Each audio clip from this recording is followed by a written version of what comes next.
اچھا بھائی، رمضان میں انتقال کی کیا فضیلت ہے؟ کیا رمضان میں مرنے والے کی کوئی زائد فضیلت ہے؟ کیا اس سے حساب و کتاب نہیں ہوتا؟ محمد اویس انڈیا سے۔ بعض روایتوں میں آتا ہے جو جمعے کی رات کو انتقال کرے گا اس سے عذاب قبر نہیں ہوتا، بعض میں آتا ہے جو رمضان میں انتقال کرے گا اس سے عذاب قبر نہیں ہوتا، پھر بعض میں آتا ہے کہ قیامت تک کے لیے ہٹا لیا جاتا ہے، بعض سے پتہ چلتا ہے صرف رمضان میں ہٹایا جاتا ہے۔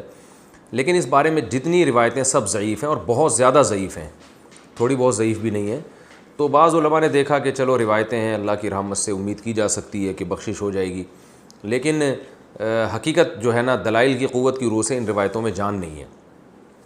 تو اس لیے جو ہے وہ اللہ تو کی رحمت سے تو دیکھیں کچھ بھی امید لگائی جا سکتی ہے، لیکن اگر ہم اللہ کی طرف منسوب کر کے کہیں اللہ کی طرف یقینی طور پر، تو اسی بات کی نسبت کی جائے گی جو اللہ کے رسول نے کہی ہے اور جو اللہ کے رسول سے ہم تک صحیح سند کے ساتھ پہنچی ہے، اس بات کی نسبت تو کی جائے گی۔ اس کے علاوہ نسبت کرنے میں جو ہے نا میری رائے تو یہ کہ احتیاط سے کام لینا چاہیے۔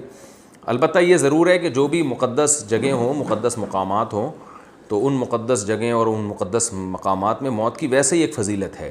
تو جمعے کا دن اور جمعے کی رات بھی مقدس اور رمضان بھی مقدس ہے، اور روزے کی حالت میں موت پر صحیح حدیث ہے کہ روزے کی حالت میں جس کی موت واقع ہوگی جنت میں داخل ہوگا، اس پر مسند احمد کی صحیح روایت موجود ہے۔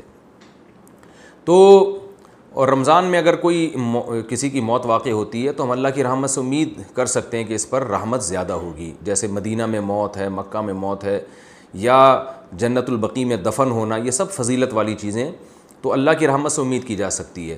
لیکن یاد رکھیں تمام احادیث کو اور قرآن کی آیات کو جمع کر کے فیصلہ کیا جاتا ہے۔ اگر ہم قرآن کی بہت ساری آیتوں کو اور احادیث کو سامنے رکھتے ہیں تو اصل بخشش کا مدار عمل پر ہے۔ کسی خاص ٹائم پہ مرنا یا کسی خاص حالت میں مرنا اس پر اصل مدار نہیں ہے۔ اس کی وجہ سے اللہ کی رحمت آ سکتی ہے، صغیرہ گناہ معاف ہو سکتے ہیں، کبیرہ گناہوں کے لیے قرآن میں اور احادیث میں جگہ جگہ یہی مضمون ہے کہ ان کے لیے توبہ ضروری ہے۔ یہ اس لیے کہہ رہا ہوں کہ بعض دفعہ لوگ کوئی بہت بڑا کھلے عام گناہ گار ہوتا ہے، کھلے عام بدماشی کر رہا ہوتا ہے، ظلم کر رہا ہوتا ہے، رمضان میں مر جاتا ہے تو ہم اس کو جنت میں پہنچا دیتے ہیں۔ اس سے کیا ہوتا ہے؟ لوگوں میں بدعملی پیدا ہوتی ہے، اور قرآن کی ان آیتوں کا انکار لازم آتا ہے جس میں اللہ نے فرمایا کہ وَذَرُوا ظَاهِرَ الْإِثْمِ وَبَاطِنَا، ظاہری گناہ بھی چھوڑو، چھپے ہوئے گناہ بھی چھوڑو۔ ان الذین یکسبون الاثم، جو لوگ گناہ کماتے ہیں، سیجزون، عن قریب ان کو بدلہ دیا جائے گا۔ تو اللہ نے یہ نہیں کہا جو گناہ کماتے ہیں ان کو سزا ملے گی بشرطے کہ وہ شوال میں فوت ہوں یا رمضان میں نہ ہوں، ایسا کچھ نہیں ہے۔ اصل قانون یہی ہے۔ باقی جو روایات میں آتا ہے کہ روزے کی حالت میں موت واقع ہوئی تو مبارک موت ہے، عبادت کرتے ہوئے دنیا سے جا رہا ہے، تو اللہ سے امید کی جا سکتی ہے۔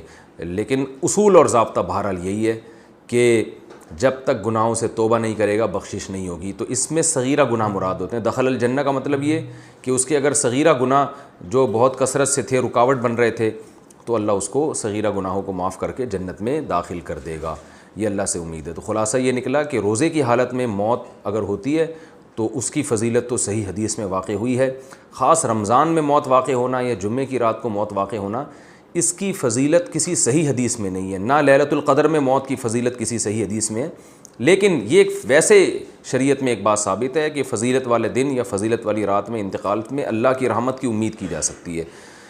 البتہ بعض علماء دوسری طرف بھی گئے ہیں، تو اختلافی مسئلہ ہے، جس عالم کی رائے زیادہ سمجھ میں آتی ہے اس کو فالو کر لینا چاہیے۔